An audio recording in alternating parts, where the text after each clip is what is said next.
All right, so let's talk about blood types. Some of you probably already know what your blood type is. Maybe you've given blood. Maybe you were just interested. Maybe you had an activity in high school where you were able to identify your blood type. In this class, you'll get to do it again, so yay there, right? We're going to talk about blood types, and the first thing we have to talk about is what is an antigen. An antigen is a complex molecule that is found on the surface of a cell.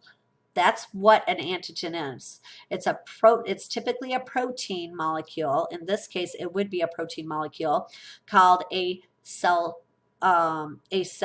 protein or a plasma membrane protein. So we have a lot of proteins in our plasma membrane, and some of those proteins are just identification tags. So these antigens can be used to distinguish a self cell from a foreign cell. Our immune system cells, our lymphocytes, have to be able to tell the difference between self and non-self. So we have self identification tags on our cells, and then there are foreign identification tags on pathogens. Make sense? Our blood cells have their own antigens on the surface of the cell.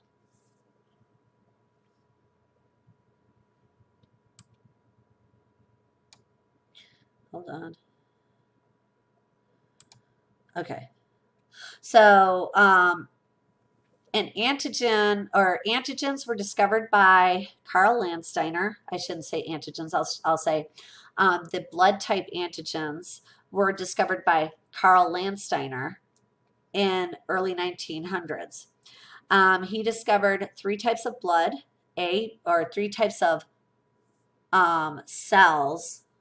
So really four types of cells, but three major groupings. So you had type A proteins, type B proteins, and then you had some that had no proteins on them, and those were called O.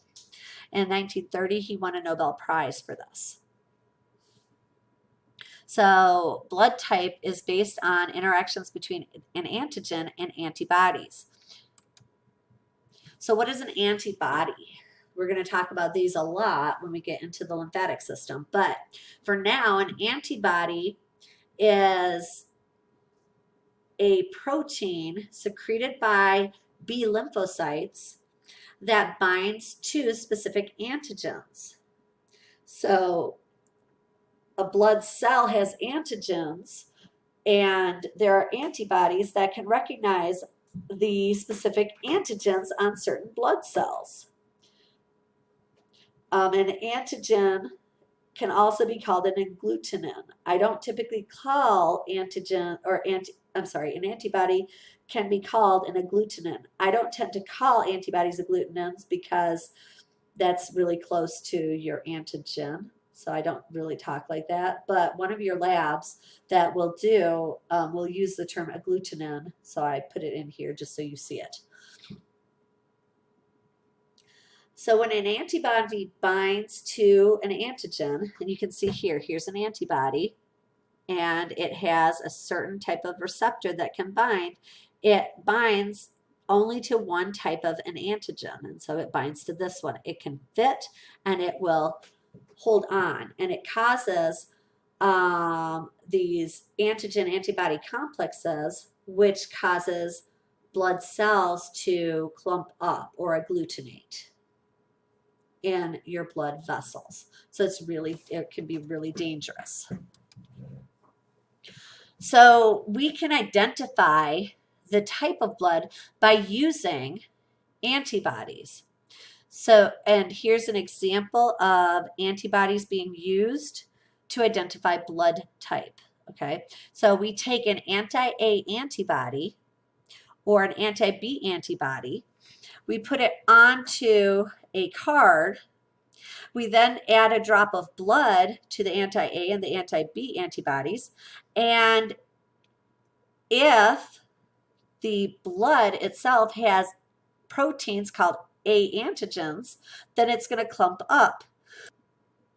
If it doesn't have those proteins, then you wouldn't see clumping. So here you can see clumping Over here, we have anti-B antibodies. So if the blood had B proteins, B antigens on the surface, then you'd see clumping here, but you don't see that. It's all smooth. That means that this individual's blood would be type A. And we'll talk about anti-D in a few minutes, okay? So anybody that has type A antigens on their cell surface is going to have antibodies against type B blood. So they have anti-B antibodies in the blood plasma, and they have A antigens on the cell surface. If you have B antibodies, or I'm sorry, if you have B antigens on your cell surface, then you're going to have anti-A antibodies in your blood plasma. So you have the opposite. An individual that has both A and B antigens on the cell surface is not going to have any antibodies against either A or B in their blood plasma. But then an individual that has no antigens on their cell surface will have both anti-A and anti-B antibodies in the blood plasma. And so this allows us to identify compatibility. So an individual that has type A blood can receive blood from other individuals that have type A blood or individuals that have type O blood, because O has no antigens. So that means their anti-B antibodies are not going to attack the blood. If you have type B blood, then you can receive blood from B or O. If you have type AB blood, this is the universal recipient. They can take blood from everybody. So they have no antibodies. So their blood is not going, they don't have any antibodies, so they can take from anybody here. They're not going to agglutinate any of the blood. But if you're type O blood, you're the universal donor. You can give to everybody, but you can only receive from another individual that is type O. So now let's talk about the Rh factor. So there are multiple Rh factors. These are, again, antigens or agglutinogens, another term for antigen. I typically use antigen. The Rh group that we typically look at is just RHD. It's the one that is mainly the most reactive in patients. It's called Rh because it was first discovered in rhesus monkeys. So that's where the Rh came from. RHD, being the most reactive, is going to be the one that determines if you have a plus or a minus at the end of your blood type. So if you have A blood, you have either A positive or A negative blood. Individuals that are positive have the RHD antigen on their cell surface. If they are Rh negative, they do not have the Rh factor on their cell surface. Most individuals are Rh positive, so that's dominant. But there are individuals that are Rh negative, and if they are Rh negative, they do not have anti-D antibodies in their blood plasma. They do not. You're not born with antibodies against the Rh factor. You only get the Rh antibodies if you've come in contact with Rh positive blood. So if you've had a blood transfusion and you are, say, A negative, and they gave you A positive blood, that transfusion would likely go okay if it was the first time. But your body is going to respond by producing antibodies against the Rh factor. And if ever you come in contact with that antibody or that antigen again, it's going to cause problems. So we really see the problem in Rh negative women who become pregnant with an Rh positive fetus. And so really quick, I'm going to go to the next slide just to show you what happens in the fetus, and I will go back to the other slide, okay? So erythroblastosis fetalis is the disorder that occurs when a mom has been exposed to Rh positive blood and produces antibodies. The second child will end up having this disorder if they don't treat the problem. And so in this figure, you're seeing an infant, so upon first exposure, during the labor and delivery, there is a slight mixing of blood. So antibodies can be produced. Mom's cells recognize these Rh positive proteins and they're like, wait, that's not normal. So mom produces antibodies against those proteins. Nothing happens to the baby. The baby is healthy and mom goes about her life. Then upon second exposure, so if she has another Rh positive fetus,